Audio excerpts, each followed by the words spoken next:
Bergulirnya kembali kasus pembunuhan Vina dan Eki menguak berbagai kejanggalan yang terus bermunculan.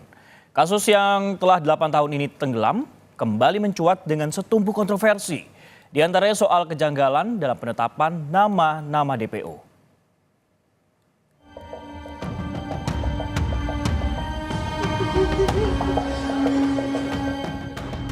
Sampai di Polresta, saya langsung dipukulin, suruh mengakui apa yang bukan saya lakukan. Kejanggalan dalam penyelidikan kasus kematian Vina dan Eki mulai terkuak satu persatu. Salah satu kejanggalan yang baru-baru ini mencuat adalah pengakuan dari salah satu terpidana bernama Rivaldi Aditya Wardana alias Ucil. Kuasa hukum Rivaldi, Cindy Sembiring, menyebut pada tahun 2016 kasus kematian Vina dan Eki awalnya melibatkan 4 DPO, yakni Peggy alias Perong, Andika, Andi, dan Dani. Namun menurut Cindy, salah satu DPO atas nama Andika tiba-tiba diganti oleh Rivaldi yang kemudian ditangkap sampai hari ini. Yang menyebut Rivaldi sebagai Andika adalah ayah dari Eki, yakni Ibtu Rudiana yang saat itu turun langsung menangani kasus pembunuhan anaknya. Dalam penjelasan BAP-nya Pak Rudiana itu ada 4 DPO. Pertama ada Andika, Andi, Dani, dan Peggy yang saat ini sudah tertangkap, ya. Nah itu semuanya tinggalnya. Itu yang itu ya kita nggak tahu ya. Ya, kita nggak tahu sama sekali seperti apa wajahnya, bentuknya seperti apa kami tidak tahu. Tapi di dalam BAP-nya Pak Rudiana tertulis mereka itu semuanya tinggal di Banjarwangunan, ya, bukan yang saat ini Peggy itu yang tertangkap di Desa Talun. Kenapa DPO saat ini itu menjadinya 3? Karena dianggap Rivaldi itu yang menjadi Andika. Nah, seperti itu. Padahal Rivaldi itu bukan nama Andika. Rivaldi itu Aditya Wardana alias Ucil, dipanggil sama teman-teman sekitarnya. Ya, Andika itu tidak ada sama sekali. Dan ditangkap sebelum tanggal 31 Agustus. Rivaldi sudah ditangkap tapi dengan kasus yang berbeda. Sebelumnya, terpidana kasus ini, Saka Tatal, juga menyebut dirinya korban salah tangkap. Dia bahkan bilang disiksa polisi agar mengaku sebagai pembunuh Vina. Pas baru nyampe, mau nganterin motor udah ada polisi. Saya datengin, saya kan ke situ niat cuma nganterin motor. Malah saya ikut ditangkap juga tanpa sebab apapun. Nggak ada penjelasan apapun. Langsung dibawa. Nyampe di Polresta, saya langsung dipukulin, suruh mengakui apa yang bukan saya lakukan. Saya dipukulin, dijejekin, disiksa segala macam sampai disetrum. Terus akhirnya Mas Saka ngaku. Siapa yang ngetrumnya, yang mukulinnya siapa? Yang mukulin, yang nyetrum itu anggota polisi semua. Tapi kita nggak tahu namanya. Namanya saya nggak tahu. Terus akhirnya ngaku Mas Saka. Akhirnya aku juga. Kenapa ngaku? Apa nggak kuat? Apa gimana? Akhirnya aku juga itu karena terpaksa. Nah terpaksa udah nggak kuat gitu. Udah nggak kuat lagi. Terkait ini, Komnas HAM menyatakan pernah mendapat laporan dari kuasa hukum Saka pada 2016 lalu. Komnas HAM juga telah meminta penjelasan dari Polda Jabar pada Januari 2017, namun tidak menerima balasan dari Polda Jabar. Uli menyatakan telah kembali berkoordinasi dengan Polda Jabar pada awal Mei lalu untuk kembali menindaklanjuti kasus ini.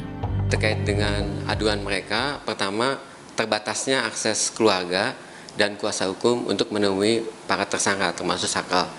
Yang kedua memang terkait dengan dugaan adanya penyiksaan ketika proses penyelidikan dan atau penyidikan. Nah kemudian ketika kasus ini viral, sebetulnya kami juga sudah berkoordinasi dengan Polda Jabar. Gitu. Kami ingin minta keterangan, informasi terkait tindak lanjut penanganan 3 DPO tersebut. Nah, itu yang sedang kami dalami. Lalu, bisakah kejanggalan penyelidikan kasus ini terbukti? Akan kemana kasus ini bermuara?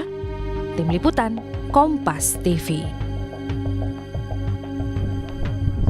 Untuk mengetahui perkembangan terkini terkait kasus pembunuhan Vina dan juga Eki, kita sapa jurnalis Kompas TV Muhammad Syahri Romdon yang saat ini berada di kediaman Peggy, salah satu DPO yang sudah tertangkap di Cirebon, Jawa Barat.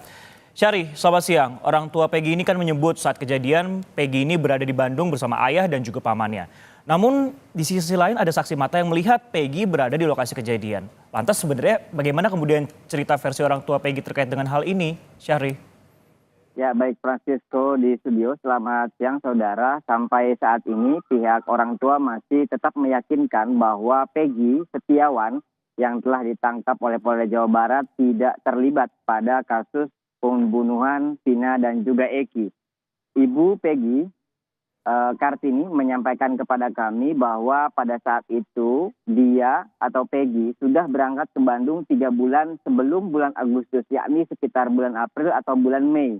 Pada kurun waktu 2 bulan itu mereka sudah berangkat ke Bandung bersama bapaknya dan juga pamannya untuk bekerja sebagai buruh bangunan. Dan tepat di malam kejadian tanggal 27 Agustus 2016, pada malam hari itu Peggy bersama paman dan juga bapaknya yang berada di Bandung. Sehingga akhirnya orang tua Peggy, utamanya ibunya Kartini, memastikan dan meyakinkan bahwa Peggy tidak terlibat akan kejadian tragis yang menimpa Vina dan juga Eki. Sisko. Baik, Syahri, Peggy kan kemudian sudah ditetapkan sebagai tersangka oleh pihak kepolisian. Bagaimana kemudian respon keluarga dan juga tetangga terkait dengan hal ini, Peggy? Syahri. Ya, untuk proses yang dilakukan oleh pihak keluarga terus berkoordinasi dengan kuasa hukum untuk melakukan tahapan-tahapan berikutnya sambil menunggu perkembangan yang akan disampaikan oleh Polda Jawa Barat. Sampai tadi malam kami masih mendengar Ibu Yanti dan juga Mas Adnan dan beberapa kuasa hukumnya akan terus menyiapkan beberapa dokumen-dokumen termasuk saksi-saksi yang menguatkan bahwa Peggy pada saat itu tidak berada di lokasi dan berada di Bandung. Terkait bagaimana kesaksian dari warga sekitar, memang pada tahun 2016 lalu kasus ini sempat ramai di Blok Simaja, Desa Kepompongan, Kecamatan Talun. Warga bahkan sempat menyaksikan, tidak sekedar mengetahui tapi menyaksikan ada upaya penggeledahan yang dilakukan Polres Cirebon Kota pada saat itu terhadap rumah Peggy yang tepat berada di belakang rumah saya ini, Sisko. Mereka melakukan penggeledahan dan juga mengamankan 2 buah sepeda motor yang menurut kepolisian pada saat itu diduga menjadi salah satu alat atau barang yang digunakan Peggy, tersangka yang kemarin ditangkap di Polda Jawa Barat, untuk terlibat dalam kejadian dan tragis yang menimpa Vina dan juga Eki.